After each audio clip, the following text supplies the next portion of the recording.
təşəkkür edirik. Biz ənənəvi olaraq Qərb İllər Fakültəsi adından, başda Mehri xanım olmaqla, Heydər Əliyevin 90 illiyinə həsr olunmuş teatr tamaşasını səhnələşdirmişik. Bu günləri dilçilik nöqteyi nəzərdən də bir növ tələbələrimiz öz bacarıqlarını nümayiş etdirəcəklər. Çünki bu, deməli, Böyük Britaniya yazıcısı olan Oscar Wilde'ın əsəridir. The Importance of Being Earnest. Yəni, ciddi olmaq necə də vacibdir. Bu ənənəvi təşkil olunur və bu ildə biz təşkil elədik. Bunu biz həsr edirik ümumi lider Heydər Əliyevi və hər kəsi tələbələrimizi alqışlamağa səsləyirəm. Gəlin, kiçik bir tamaşa izləyək.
Daphne?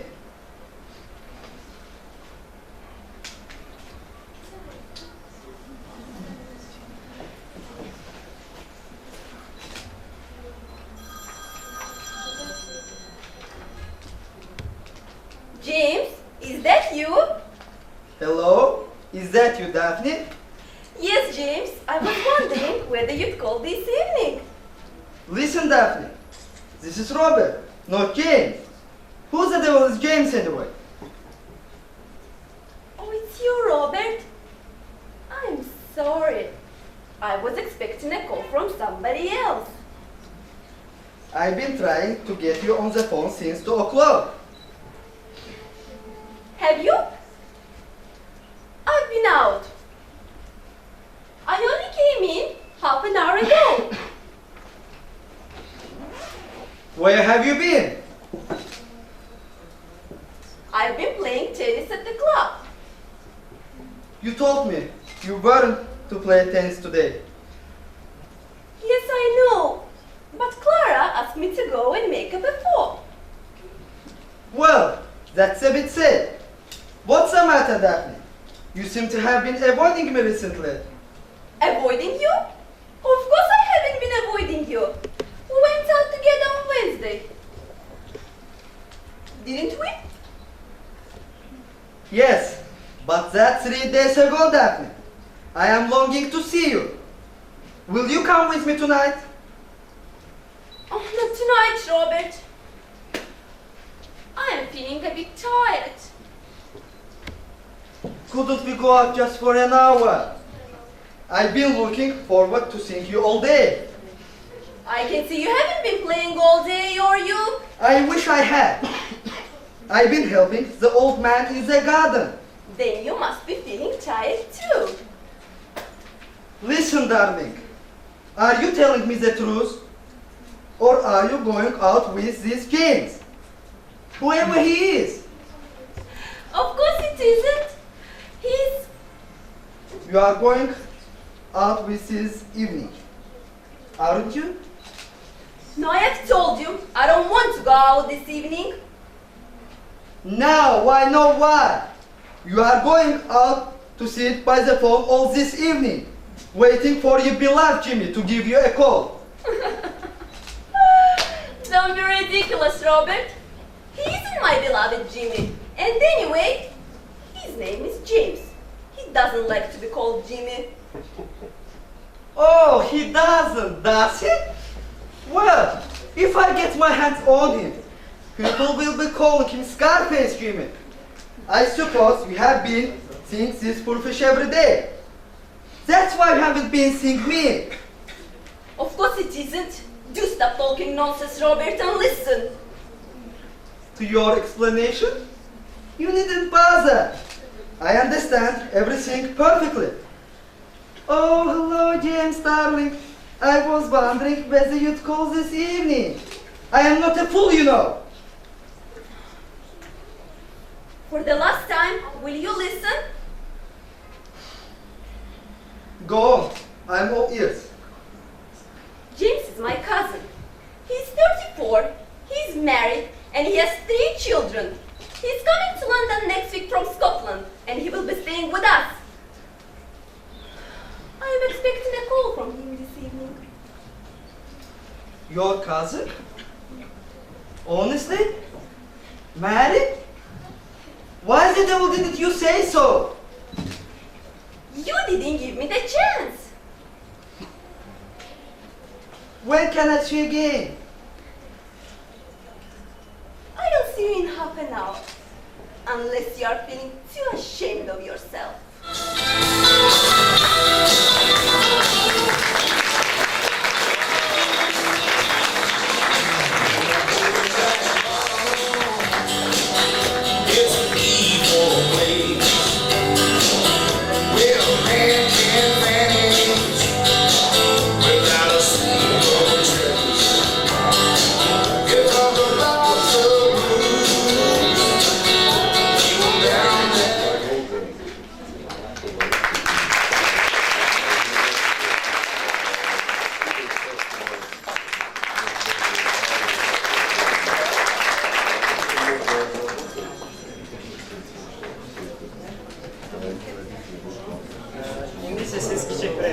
izlədikdən sonra tam tamaşanı izləyəcəksiniz.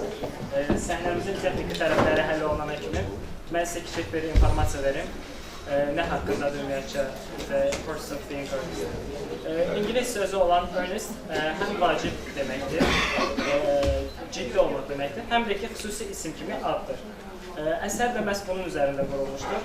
Əsərdə ciddi olmaq sözünlə ad, kişi adı olan Earnest sözü qarışıq düşür və çox gülməli hadisələr baş verir.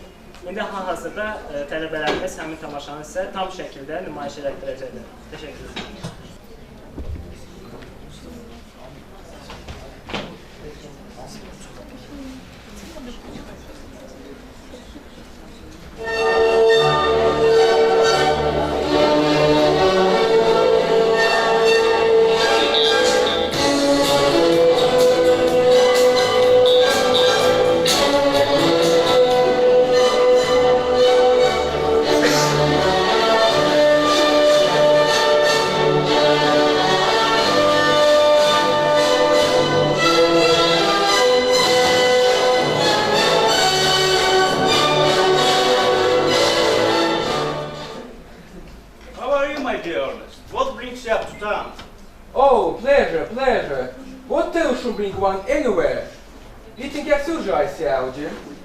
Why all these cups? Why cooking the sandwiches?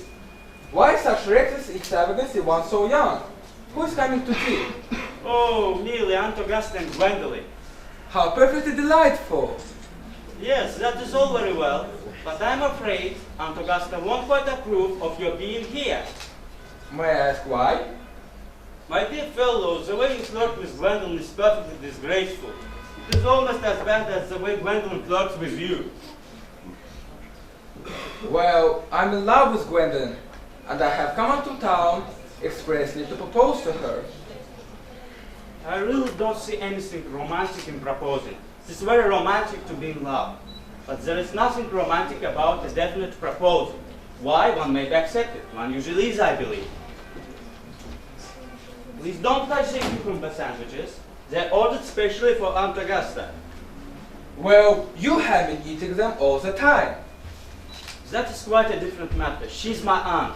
My dear fellows, Gwendolen is my first cousin, and before I allow you to marry her, you will have to clear up the whole question of Cecily. Cecily? What on earth do you mean? I don't know anyone of the name of Cecily. I have. You left this cigarette case in the smoking room the last time you dined here. This cigarette case is a present from someone of the name of Cecily. And you said You didn't know anyone of that name. Well, if you want to know, Cecily happens to be my aunt. Your aunt? Yes, charming old lady she is too. Just give it back to me, Algie. But why does she call herself Little Cecily if she is your aunt?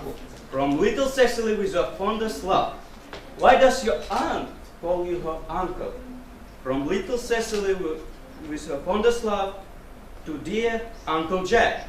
Besides, your name isn't Jack at all. It is Earnest. It isn't Earnest, it's Jack. You have always told me it was Earnest. I have introduced you to everyone as Earnest. You answer to the name of Earnest. You look as if your name was Earnest. You are the most earnest-looking person I ever saw in my life. It is on your cards. He is one of them.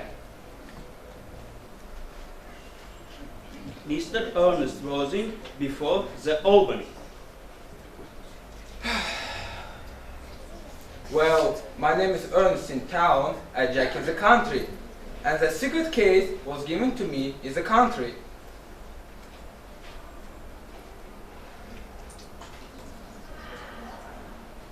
Now, go on. Tell me why you are Earnest in town and Jack in the country. The late Mr. Thomas Calvin found me when I was a little boy and made me in his will guardian to his granddaughter, Miss Cecily Cardew. And Cecily lives at my place in the country. Why are you Earnest in town and Jack in the country? My dear Algie, in order to get up to town, I have always pretended to have a younger brother of the name of Earnest. And if Gwendolyn accepts me, I am going to get rid of him. And I strongly advise you to do the same with your invalid friend who has an absurd name.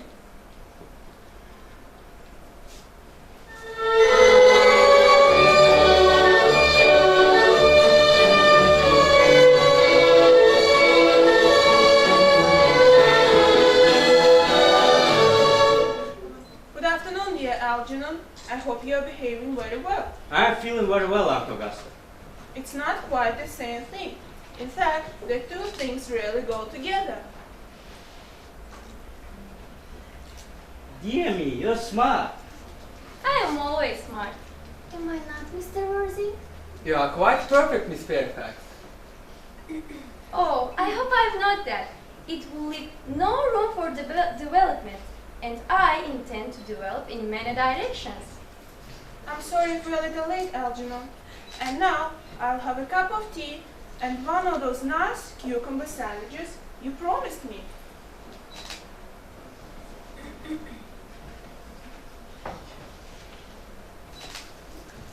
Good heavens!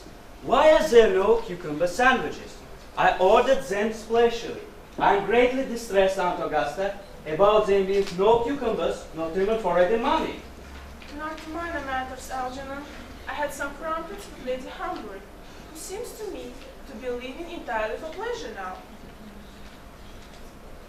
I'm afraid, Aunt Augusta, I shall have to give up the dining with you tonight after all. I have just had a telegram to say that my poor friend Banbury is very ill again. They seem to think I should be with him. It's very strange. That Mr. Banbury seems to suffer from curiously bad health. Yes, poor Banbury is a dreadful invalid.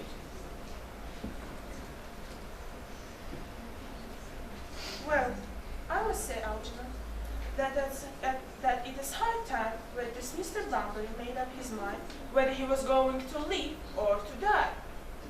I'll run over the program if you will kindly come into the next room for a moment. Well, it's very thoughtful of you, Algernon. I think the program will be delightful.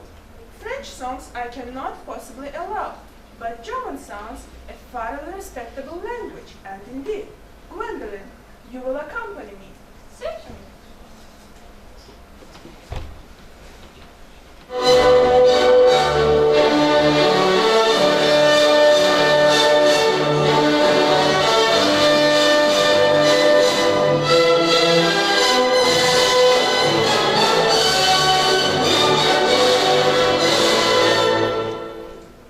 Charming day it has been, Miss Fairfax. Miss Fairfax, ever since I met you, I have admired you more than any girl I have ever met you since I met you. Yes, I'm quite well aware of the fact. Even before I met you, I was far from indifferent to you. My ideal has always been to love someone of the name Earnest. There is something in that name that inspires absolute confidence. The moment Algernon first mentioned to me that had a friend called Earnest, I knew I was destined to love you. You really love me, Gwendolyn? Passionately. Darling, you don't know how happy you have made me. My own Earnest. But you don't really mean to say that you couldn't love me if my name wasn't Earnest. But your name is Earnest. Yes, I know it is, but supposing it was something else.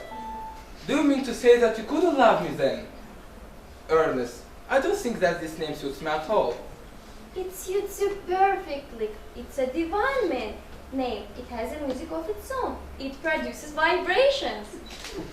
Well, surely, Gwendolyn, I may say that there are a lot of other much nicer names. I think Jack, for instance, is a charming name.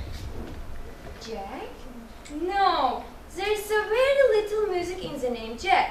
If any at all, indeed, it produces absolutely no vibrations. Gwendolyn, we must get married at once. There is no time to be lost. Married, Mr. Worthing? Well, surely. You know that I love you, and let me to believe, Miss Fairfax, that you are not absolutely indifferent to me.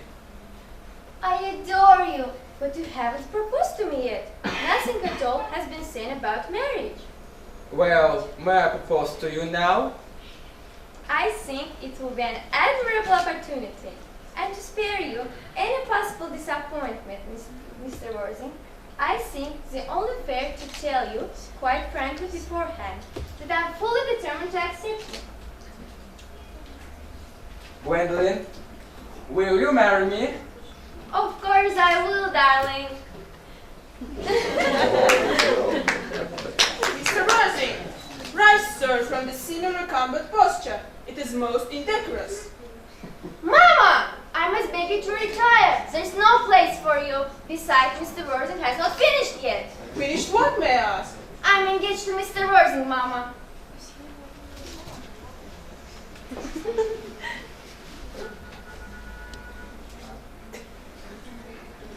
Pardon me, you are not engaged to anyone. When you do become engaged to someone, I or your father will inform you of the fact.